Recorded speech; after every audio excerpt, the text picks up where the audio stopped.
Good afternoon, everybody, in my American Literature course. This is Dr. Myra Salcedo, and I have been constantly enrolling students, and I think I'll be getting more students in this class through the 19th is the cutoff date, I believe. Right now there's 30. Some of you may just be getting into the course, but we are almost through the first week. So you do need to check in and complete at least one, some of the assignments um, by Sunday night, because I have to make an assessment for the financial aid office. And if you have scholarship or financial aid, they want to know that everybody has gotten in their course the first week. Otherwise, I write NA, not attending. You could check and look at the course, and I know when you do, it shows me that. But if you don't do an assignment in online course, it's considered not attending. So you catch up, and I realize there's been a problem with books. I am not sure why they were ordered in plenty of time, and the bookstore is showing Heroes and Saints as like out of stock everywhere. It's not. It's on the internet and it's pretty cheap. You can get it used on the internet. You don't need it till later in the course. What you do need are the Norton anthologies. They are available digital ebook for like 55 bucks from the bookstore. You can rent them if you can find them online as long as you have the ISBN number, and I will look for them. And for those of you who are waiting for books that have already paid and ordered them, I'm going to do the best I can to find these readings online. Gutenberg Press is great. The older works where the copyright is expired, they put books on for free, ebooks for free, and it's the actual books and poems. So I'm going to include those links in week one for people that might not have the books, but you've got to get them primarily because the only people you should be quoting in your discussion boards and referring to would be the editor of the book who does the introductions, like an introduction to Walt Whitman. And you can quote him for background. Do not go to random websites like the History Channel, Discover Channel, anything that summarizes the work and tells you what it's all about, the plot, the end, and then you don't have to read it or think for yourself. And that's not the point. I believe there are no right or wrong answers in poetry or literature. It's how they can be interpreted in so many ways. It's just crazy. So, just think for yourself and you may come up with something really new and fresh and unique. But you've got to start reading. These are long readings, and you will notice I'm changing up the course because I felt like it's too much poetry, and it's not my forte. Creative writing, literature, and is really my forte, what I really like the best. So I'm putting literary works in. Walt Whitman, you will notice is body, Bawdy. It means sexual, uh, or what is it? Dealing with uh, sexuality in some way, and usually in a comical way. And he's not necessarily comical. Shakespeare was, and he was called the body bard. A bard is a poet. And Whitman is kind of fun. Song of Myself it is sexual. He does celebrate the body. He celebrates the earth, the body, male and female. And for that time period, that was real risque.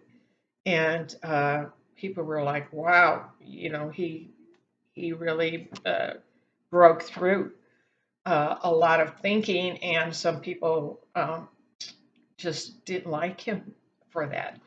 So, but he is a great poet, and the Gutenberg Press, I'm putting links in, has Whitman's poems, Song of Myself, Leaves of Grass, and you can read those. Do not use summaries from websites. Please don't do that. It's considered academic dishonesty. So that's why you really need the textbook to use the background that are in the textbook or in scholarly publications. And I don't mean Google Scholar either. I mean that you would find like in the library, and I'll show you how to do that in another video. I'm just trying to get everybody into play in the course so that you can be counted for enrollment and as having had attended. So the first discussion board is due the 16th. A lot of videos, lectures, and reading to do before that. So I might be kind and extend it another day since I have people coming in late. But here's the deal. Once it's cut off, the 17th is cut off. And it's Martin Luther King Jr. Day, so I hesitate to make anybody work that day. It is a holiday. Um, and the university's closed, but I will be working. And you really need to get on the discussion board. Uh, the authentication, your ID is really the easy part. All you have to do, and I don't have my ID with me, is hold the ID uh, right up to the screen with your face in it. Take a picture or even a video. I have just got to see certain things on the ID card, which would be an expiration date, an ID number, your name. And the rest of it, if you want to block it out, that's fine. I just have to see you have a current ID with your name on it. That's a state requirement for online courses. Uh, and some people have sent me two photos, one of the ID and one of their face, and that's fine. I'm accepting that uh, since you've already done it and I didn't jump in quick enough. Uh, so if you did block out some things, I still gave you credit and may have said, please resubmit because it's part of my job to make sure those IDs are there.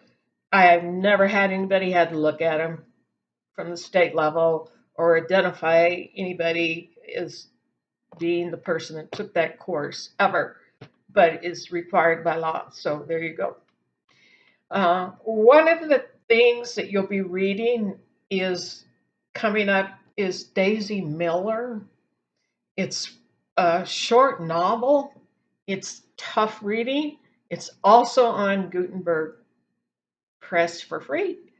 And I have had this book, the Norton Introduction to the Short Novel, since the 1970s, folks. I started college when I was 16 at a university on campus. And when the movie came out, I made a lot of people go to see it because I had read the book. And I thought, well, I'm having to read the book in college. It must be a good movie, right? Terrible. The 1974 Daisy Miller movie had me slinking down in my seat at the theater, trying to disappear into my seat because it was so bad. Daisy Miller just talk, and it was annoying. I thought she was insipid, which really means dull and lackluster and flat. but it was worse than that. She was grating, annoying. And so in discussion board uh, 3, I put an extra credit on that discussion board for you to watch a 4-minute trailer. Bucks. And write one paragraph about your first impressions of the trailer. It's only 4 minutes. And you can get 5 points on that discussion board, extra credit for watching it, because I suffer through the movie. I want everybody to suffer through the trailer. Just kidding, maybe not. Uh, but if you can get through that 4 minutes, you get an idea of sitting through an hour or so of something like that. It's really supposed to be about manners and how obnoxious Americans were who went abroad to Europe, or how, the ugly American kind of tourist syndrome thing. But it's actually a novel of manners, of how important the way you said everything, the way you acted, whether you were flirtatious, whether you were prim and proper, and all of that. And also, just for fun, I put